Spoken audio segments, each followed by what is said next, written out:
Welcome to the Careering Podcast, a collection of rants and reckons on all things career, hosted by author and creator of Careering 9, Melissa Davies, and her partner in crime, Kelsey Ingalls. If you're brave enough, take a seat, settle in and listen as we tackle difficult career and workplace issues. Sometimes we'll be wrong, sometimes we'll be right, but we will deliver it with confidence and a touch of colourful language, so it will at least be entertaining.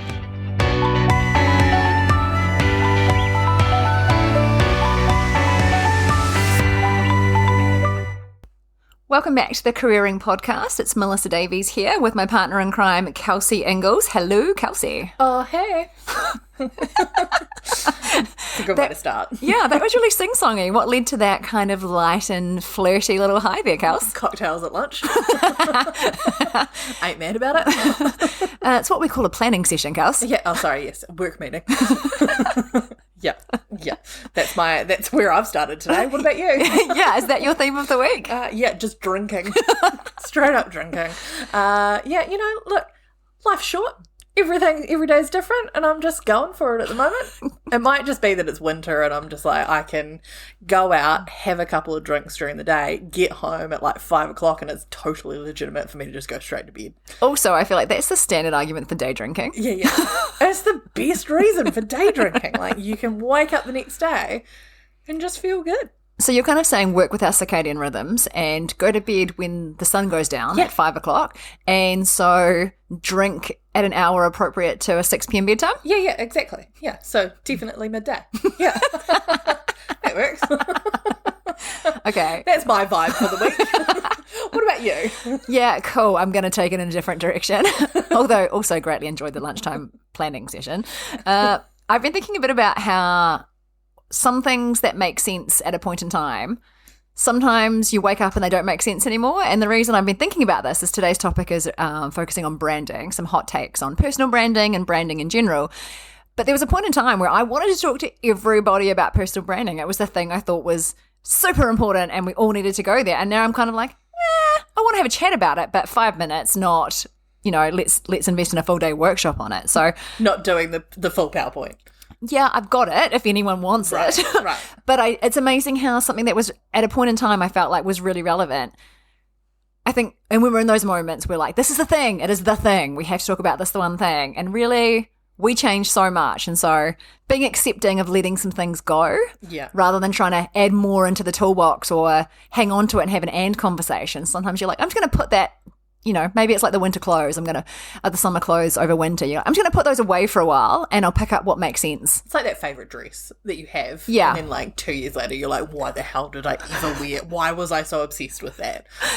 Oh, yeah. Yeah. We've all got those. Yeah. Oh, yes. So many things are flashing to mind right now. I think we've had a conversation about a brown suede jacket before. Oh, no. Yes. That was like... I still love that. Still on that one? No. Okay, good. No. Yeah. Not shush, Kels. Let it go. Okay. Let's talk about image as part of personal branding. Yeah, let's segue in there. Yeah. But interested in your take on personal branding. Do you have any hot takes, or do you want to start with your definition of personal branding? Yep. So my definition of personal branding is you deciding how you want to show up in the world, and you taking control of the story that you want to tell people about you. My hot take on personal branding is that there is a lot of people in the world at the moment that are doing that, but doing it in a real inauthentic way. And like, I've been harping on about the way LinkedIn has moved in terms of its algorithm lately. And I'm just like, nah, it's not working. Like, people have heard the key points about personal branding, but doesn't necessarily connect. It doesn't feel authentic. Yeah, and so what's an example of that? Like, what kind of things are you seeing that you just go, not that? I'm just, like, there's been a lot of posts lately that are about, like, people trying to relate it to business, but it's not actually about business, or it's not, like, not something that they'd actually, their business network benefits from.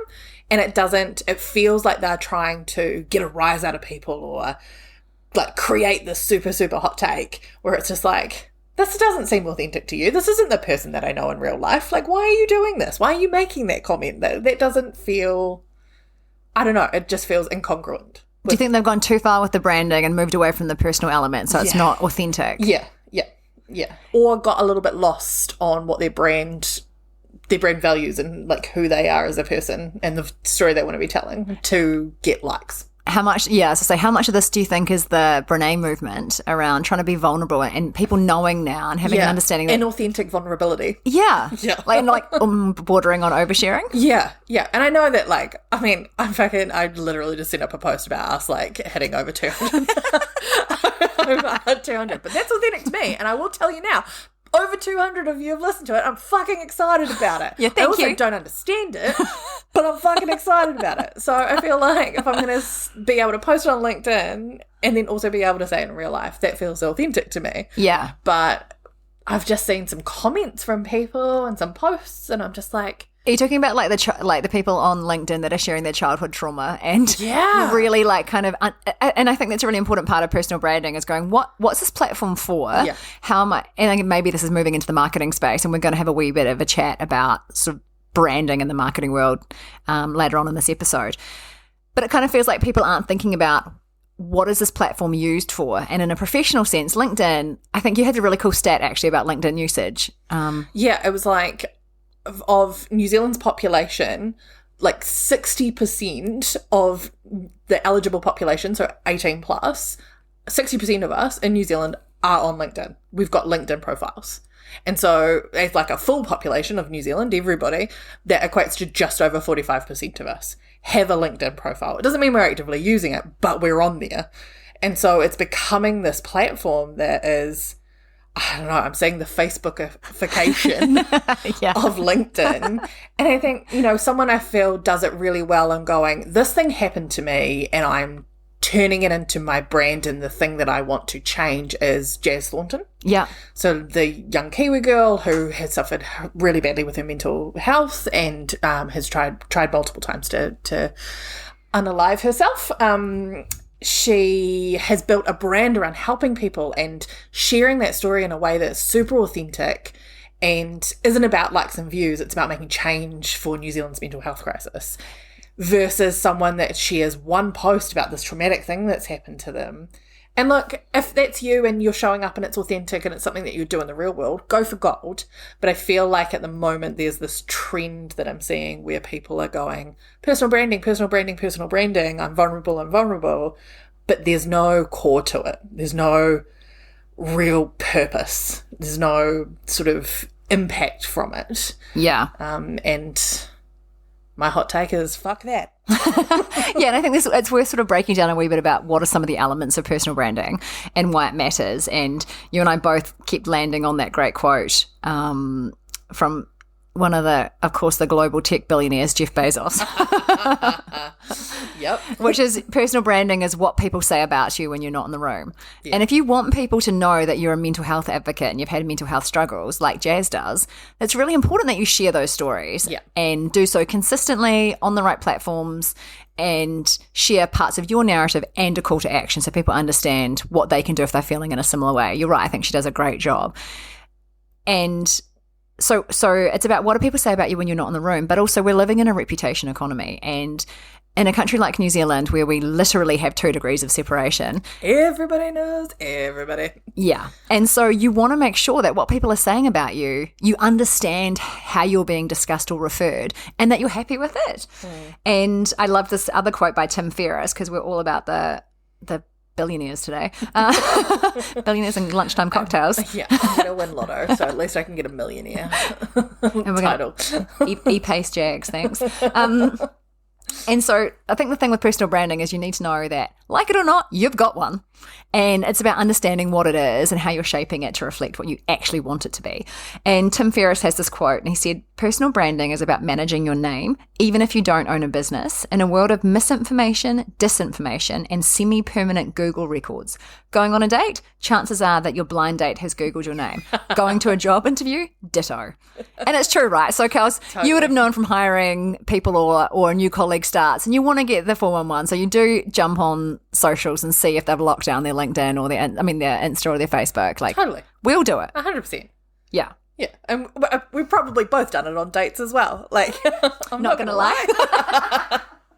Yeah. And I remember the van guy, Kelsey. hey, look, my spy skills are next level. I feel like if you're a millennial woman who has had to deal with dating apps, you've got some goddamn amazing, like, Google skills. Yeah. Yeah. Well as dating and hiring, about 45% of employers admit to looking at their applicants' socials. I reckon that's too low. I think it's too low too. Yeah. I reckon we're all doing it. We don't want to admit it. We're looking at their LinkedIn, but we're also sneakily looking at their Twitter and their Instagram and their Facebook, and then we're seeing who we're connected to and who else has got friends, mutual friends in common, etc., etc. Yeah, totally. And so I think it's really important to know that, understand how you're being talked about internally, externally, in your current work environment, and is that the reputation you want to have? And you can shape it a few different ways, and I guess there's sort of some 5 core elements that make up your personal brand. One is your name. So like your actual name. Yeah, like your name can actually reflect your brand. You will make assumptions about somebody based on their name. 100%. Yeah, and I think about the recruitment process, and I remember a time in Brisbane where one of the branch managers was hiring a frontline staff member, and he had a candidate that was an average candidate, but he dismissed her very quickly because on her CV, the email said her email address, I think, was Bundy Bitch. We've all got that, like, that Hotmail. Hotmail. What was yours? Calcimo. Because there was a calcium yogurt that was called Calcimo. Mine was Crusader Chick. You're a Christchurch girl through and through. Oh yeah, red and black to the death, 100%. And a rugby nerd. So I was so proud that I got to be Crusader Chick at hotmail.com. I mean, yeah, you got in there early. Yeah, but both of those would have been appropriate. I think that if you've got the word bitch as part of your email address and you're not showing up to apply for a role where that would be appropriate, if you're running promo for Nitro Circus, maybe that is a wicked. Or you're a volunteer at Good Bitches Baking. Yeah, totally. Yeah, totally fine. But if you want to work in a conservative retail environment dealing with people of a certain demographic, then applying for a role like that, probably you're not going to show up. It's not going to reflect how you want to be or who you actually are. If that's not, like, if that was the appropriate email when you were 16 and at 24, maybe it's not. Yeah. One of the places that I've worked, any time we got a CV given to us, everything was redacted in terms of gender, name, like even where they went to university. Like it was all redacted so that we didn't have any of that to judge. Perfect world, blind CVs are the way to go because it stops unconscious bias in recruitment, which is a huge problem. Interestingly, could generally tell who was a man and who was a woman by the way that their CVs were written, and I don't think there was a single time that I was wrong. What do you think? What were the sort of subtle indicators? There was a lot more I words. And that was generally the one that I picked up on. And a lot of when women were talking about the work that they'd done in their CVs, especially in their cover letters, it was we. As a team, we did this. Oh, yeah. And I was just like, man, the stereotypes for a reason. But, always interesting seeing it happening in the real world. But I would, absolutely loved the fact that we redacted all of that information and it was just purely on experience. More people should do that. That is... I think people that have access to sophisticated technology are doing that in terms of their recruitment process. But a lot of New Zealand businesses chuck an ad on Seek and Trade Me and deal with a CV and an application coming in, and they'll get an email, a CV with, or a cover letter with, contact me on Bundy Bitch at Yahoo or whatever. And so your name, your email address, those things actually do reflect your personal brand. And what happens is people reading that will make assumptions. The same way when you meet someone for the first time, you make assumptions. So what someone's wearing is another element. Your online identification. So not having a Facebook page makes a statement. Yeah, 100%. Yeah. Or having your Instagram on private or open makes a statement. Yeah, absolutely. Yeah, and the same thing is, that's your online reputation, your offline reputation. So it's quite common to sort of ask around about someone. And so what are people saying about you when you're not in the room? What is your personal brand? And the best way to figure this out is to actually ask people. And it can feel a bit weird, and I would recommend using a survey tool or an email to do that. But understand, what are the 5 descriptors that people would use to say about you when you're not in the room? Kelsey's laughing. I've just realised that I went down like a TikTok hole a couple of weeks ago of women that are using dating apps, but they're trying to figure out why men ghosted them. And so they've literally got like templated Google forms and they send it to these men and go, why? What happened? Give me the full rundown. And then like one of the last questions is like, would you date me again? And they're like, yeah, probably. And so like, it's just, Google Forms. Maybe that's the way to do it with your friends, and just ask what the reputation is. Yeah, so whether you want to know your personal brand or you want some feedback on your dating performance, Google Forms. Yeah, Google Forms. Great advert for it. But it's quite insightful, right? Like, have you ever had any feedback on your personal brand or done some work on yours? Like, where do you sit with this? Not like I haven't seen people a Google form yet. Maybe I need to after this. I somehow naturally just started building my personal brand of Kia ora Kelsey. Yeah. And then when I had my accident and was out of work, I was like, oh, okay, I've got to do some work here.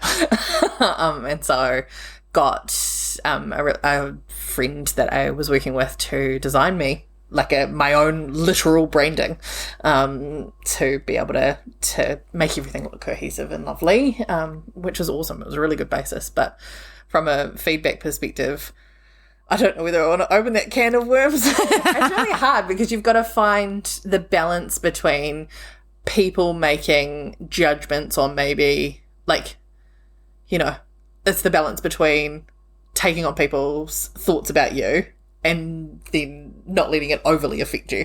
Yeah, so what's authentically you versus how much of that feedback do you take on board and then modify? Yeah. I think the reason this can become really useful is hopefully the feedback you get are things you already know, and it gives you a line of sight of the things that you go, I want to dial this up a bit more and focus here, or this isn't sitting well. That people are just going to confirm all the shit that I think is terrible about that. But aren't we all? Yeah, aren't we all? Yeah.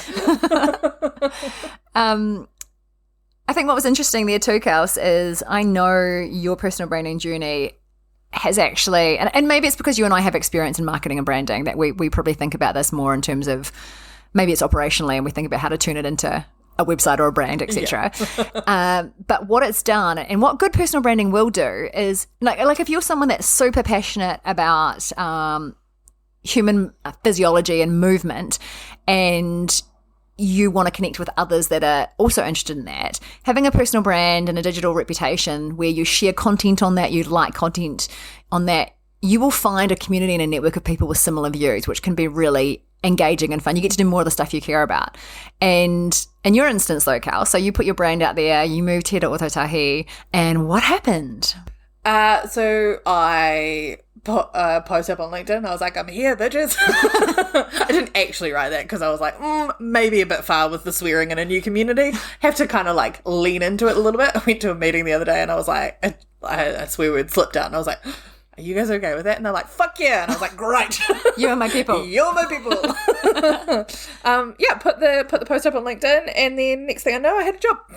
Yeah, so that's a really good example of when you understand your personal brand, you know the things you're good at, and your space is marketing and branding. So to have a website and your own brand designed up, put a post out there and people connecting with you. Your LinkedIn profile also talks about the strengths you have and your experience. So, but that's perfect world. What will happen is, whether it's in a professional sense or a personal sense, if you've got a digital reputation that's authentically aligned and shares the stuff you care about, ideally, it'll curate and attract you other people that want to talk about the same things you want to talk about. Totally. And I think, for me putting that post up, it was pure me. It was just fully authentic. Hi, I'm in Ototahi. I'm freaking out. I need a job. Who knows who? And everyone was like, cool, yeah, welcome. That's great. And honestly, I actually it was fascinating to see how welcoming people were when I moved down here. Like, I had multiple people reach out for coffees. It was like, I'll connect you to this person. I'll connect you to this person. It's amazing what happens when you put yourself out there, when you are being really genuine.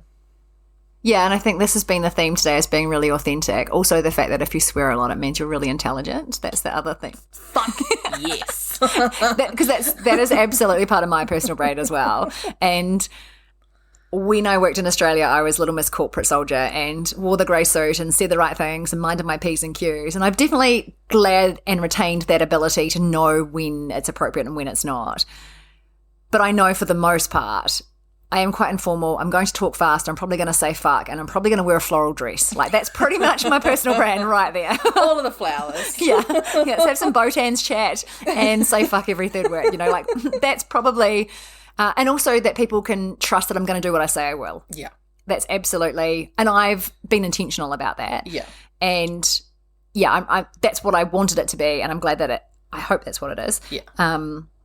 Yeah. Whereas mine, I'm just having to get used to the fact that I'm full of enthusiasm at the start, and then the end of it is just hard fucking work. And sometimes, you know, it just takes a while to deliver the final pieces of the puzzle. And I'm just going to have to get used to that as my personal brand. Yeah, and it's understanding how you like to work. And I think I just I really want to move into our other hot take on this other podcast we listened to that got us really ranty. Oh, and so before we get to that, though, I just want to wrap up the personal branding component and some tangible takeaways. The first thing I suggest is you've got to know your personal brand. And that's either because you're curating it and driving it, or you're inviting feedback from others. And you don't have to, when you know it and you settle on something, it doesn't have to be it forever. Yeah. It is just about, like Melissa said, people already have an idea of what your brand is. They're talking about you already. Yeah. Take control of it. Yeah, own it. That was my next step. So know it, own it. Own the bits you want to own. So to your point, people might give you feedback, and there might be, 3 pieces of feedback, and 2 of those really resonate with you, and 1 you're like, oh, I'm not sure that that's true because maybe I'm not showing up that way at the moment. I used to in the past, but I'm evolving. So you might drop that piece. So own the bits you want to own, shape it. So turn it into the narrative you want to turn it into, and then share it with others. So whether that's on LinkedIn, whether it's on Instagram, I think to Kelsey's point, choose the channel, and not everyone needs to hear your life story on LinkedIn if your professional lens of the world is not about a deeply vulnerable personal journey. If you're out there and you want to share artistic pieces, maybe your journey informs your art. And so it's really important. If you're a developer and you want to work in a high-performing team developing some really savvy software with AI baked into it, well, maybe you want to talk about the side projects or the things you've done with friends or the latest gaming platform you've been on and why you love it so much. Like, that's the different kind of content lenses depending on... So share it in a way that's authentic on the right channel. So, and if you do, you will find the community that you want to be in. Yeah. Like, I just think about all of these content creators on TikTok, and it's just like, there's like one girl that is just, she just does cosplay as a queen. There's a whole vibe. She's got millions of followers. She's found her whole niche of people. She does it with other people that love cosplaying as a queen. I'm like, where do I get me one of those crowns? They look amazing. I'm here for it. Like, I don't think I'll even get to a point where I want my personal brand to be cosplaying as a queen, but she does, and she fucking rocks it. I'm like, Kels, do you feel like this is a confession session? We're learning a lot about you today. Nah, I feel like I'm just spending a lot of time on TikTok. On another platform though, podcasting. So we've loved doing this podcast. I think for both of us, it's been way more fun than we thought it would be, and we're super stoked that you guys are listening to us. Thank you. We hope it's useful. We still don't know why, but yep. Cool. Yeah. And interestingly, I was talking to a young lady that I really respect recently, and who's been helping out doing the transcriptions for this podcast. And she said the day she listened to our episode 2 on negotiating a pay rise, she'd earlier that same day listened to an episode on negotiating pay on a different podcast platform, and it's 2 guys, and they had an episode on branding, and I was like, oh, cool, I'm really interested in how this property development company who made $300 million in profit, what their hot take is on branding. And so I listened to that episode, and I had to I was listening to it while I was driving on hands-free. I had to pull the car over and type ferociously to Kelsey my frustrations with this podcast episode, with both her and I coming from deep experience in developing brands, delivering brands from different sides of the coin. I guess I probably more worked in internal branding, and Kelsey's worked in agencies, and one agency, and Wellington in particular, working with a number of organizations, helping them craft their brands. And you have deep experience in this space. And I was like, man, if I'm getting ranty, Kelsey's going to get ranty on this. So Melissa sent me these written messages, and I was like, uh-oh, here we go. And then I listened to it, and I stopped it like 10 minutes in. I was like, the fuck is this shit? I was literally walking around my house talking to myself going, the fuck, that's not right, that's dumb. I got a bit ranty myself, I'm not gonna lie. So what was it though? Like, what are some, let's not, I guess what we wanted to do with this is have a conversation around, I don't doubt that these two business owners are really good at property development. I just found it really uncomfortable that they had an episode on a topic that they weren't experienced in, and they were talking with a sense of authority, not just sharing their view, which I love that. I think it's really important that people that are successful share their lessons along the way. And I think he did that really well. But then he spoke and gave advice where he said, specifically, when you're developing your brand, don't work with a marketing agency, do it yourself, and then gave an example where his girlfriend had designed their logo. On the side of a fridge. On the side of a fridge, yeah. And so for me, there was a couple of things professionally that really stood out. One was, if you're going to do brand work and you're not deeply experienced in branding, it can be really helpful to not, I don't think necessarily working with an agency is the right answer, although it can be. It's about just one of the many options that you've got. Yeah, who are the right people that you want to help develop your brand for you?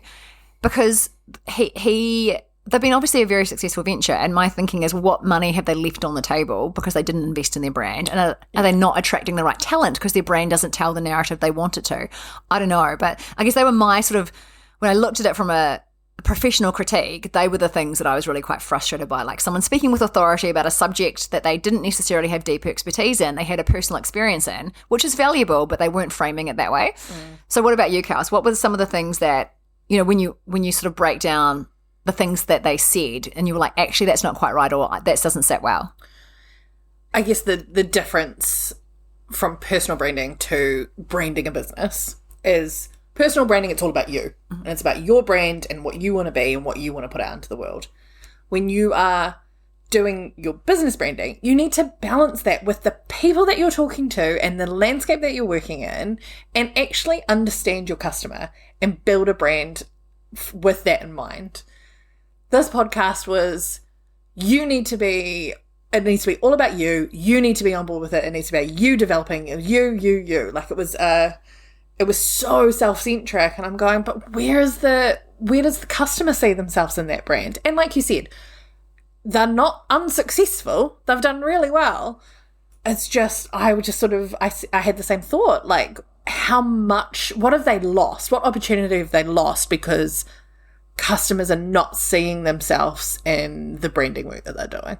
Yeah, and so if you were to take a professional, if you were a consultant talking to them specifically about branding, anchoring it in customer, is that the piece that you think that the focus could have been more on? Yeah, I feel like that's one of the components that they were missing. What I also felt that they were missing was like that brand core. Like, why are you doing this? Where is I talk about it as a hard and soft within business and within branding. The hard purpose of a business is to make money.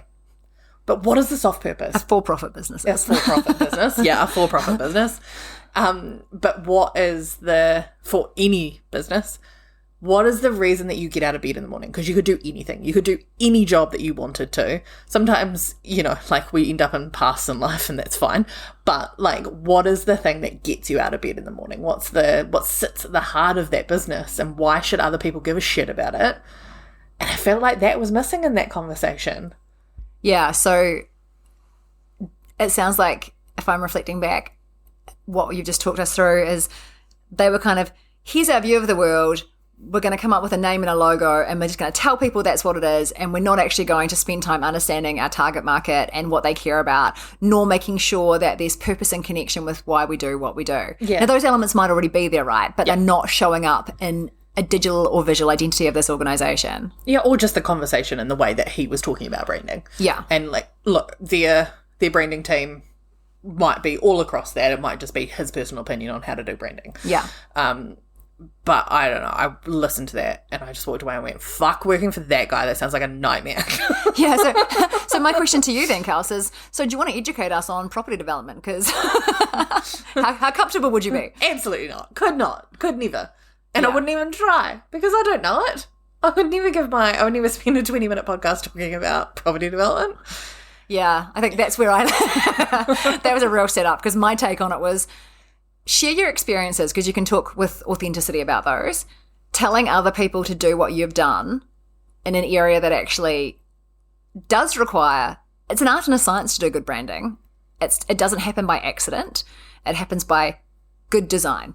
And I think that was lost and almost dismissed actually in that episode. Yeah, I think that's probably why I had an emotional reaction to it. It was like, I do this work and I've got a long history in doing this work, and I enjoy it because it has a lens of, how do we make your business better? How do we make it connect with people better? How do we make sure that the people on the other end have a better experience connecting with the brand or the business? And this guy was like, fuck it, do it on the side of a chalkboard on the side of a fridge, and then it's all about you and just see how it goes. I was just like, this just... For me, brand sits at the core of a business. Like, I often talk about how it's brand, and then brand influences culture, which influences your product and your service strategy, which influences your customer experience, which then influences your marketing and your communications. It's such a key part of a business, and I just felt like that was dismissed. Yeah, I totally agree. I think it was, what it showed me is that, and I do find this so broadly in my experiences across New Zealand, is that people that work in the marketing and brand space really understand the significance of it.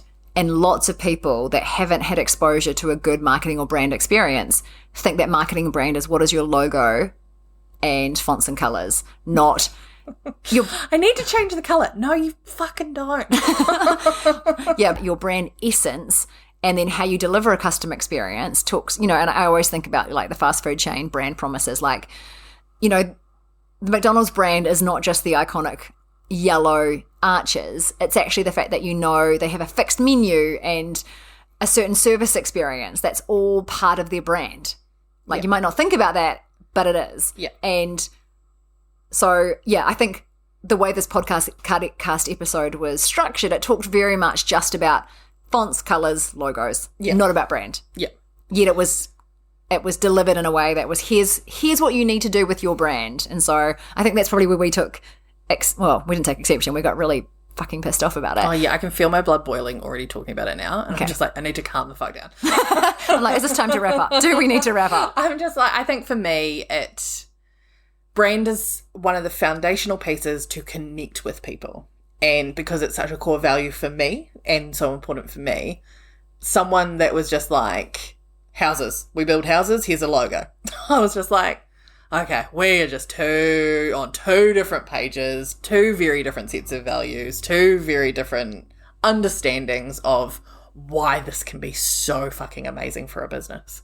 Yeah, and I think, interestingly, the industry type, right? So they've obviously been very successful, but at a time when the economy there's been clear supply and demand.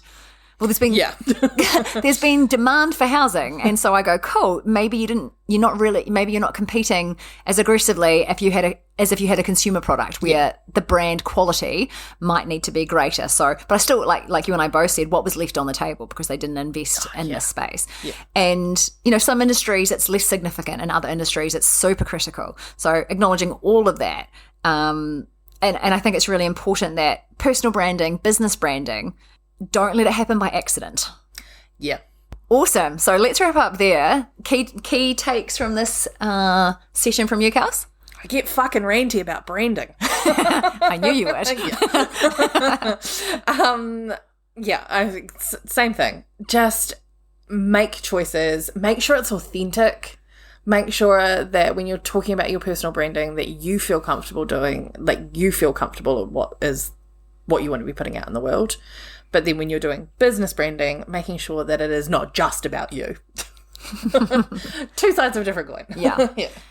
I guess the takeout for me too is, in terms of the content for this podcast, I Kelsey and I both have experience in marketing and branding, and we don't want this to be a business lecture. Here's some expertise from both of us, but I thought this was one topic in particular where we could share some experiences and a take on things, because I do think it's an area that in New Zealand we need to get better at respecting the value of marketing and good branding. So if you're interested in more topics like this, let us know. We do really appreciate feedback on the content that we're sharing and anything you'd like to hear. So do be in touch if you do have ideas or want to hear more of this stuff. So in terms of wrapping up this episode, Kels, what have you got as your TikTok of the week? I got a ranty TikTok. Yay! Just to, keep it on theme. Here we go.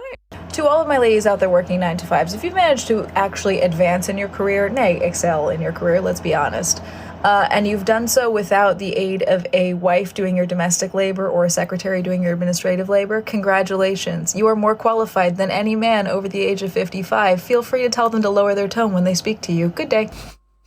Just going to leave that right there. I'm not going to talk about the relevance. I'm just going to walk away. Yeah, we might have to do a whole episode on emotional labour. Yes, please. I've got some really good TikToks on there. Okay, cool. It might be every 5 minutes there's a TikTok on it. Okay, I'm going to change the tone. Yeah, what's your tweet of the week? My tweet of the week is by Val Geisler, and she says, I really waffle. This is on her Twitter platform. So this is her personal brand. I really waffle between wanting a massive career and quitting it all to start an alpaca farm. Just me? Absolutely not just you. I'm so on board. Awesome. Well, thank you so much for listening in. We are releasing these episodes regularly wherever you get your podcasts. Please remember to subscribe, rate, and like us on all the channels. We do love questions, stories, and topic ideas, so do send them our way. And until next time, get out there, back yourself, and be your best authentic self.